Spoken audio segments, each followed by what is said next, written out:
Owengamele uMnyango wezokubusa ngokubambisana nezindaba zomdabu KwaZulu-Natal umfundisi uThulasizwe Buthelezi usejube ithimba lomnyango ukuba liyongenelela exazululeni izinkinga zokungaholelwa imiholo yalenyanga kwabasebenza kumasipala waseMpendle. Lokhu-ke kuza emva kokuthi inyunyana yezisebenzi SAMU isabise ngesiteleka uma kungekho ukungenelela kulolu daba lwemiholo. Umasipala waseMpendle ongaphandle kwaseMgungundlovu uke wabhekana nezinkinga zemali ngoNhlaba kulo nyaka. Okhulumela umnyango kwaCOGTA KwaZulu-Natal uSenzelwe Mzila lolu daba selusukunyelwe phezulu.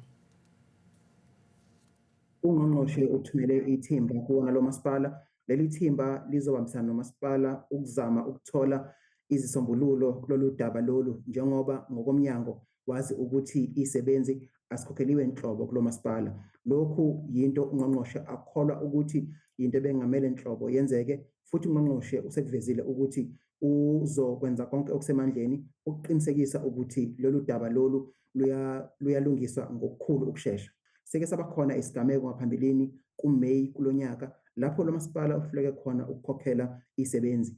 Lapho kwadinga ukuthi ungqongqoshe womnyango kwaCOGTA umfundisi Thulasizwe Buthelezi akanelele khona okwakwazi ukuthi kusize lo masipala.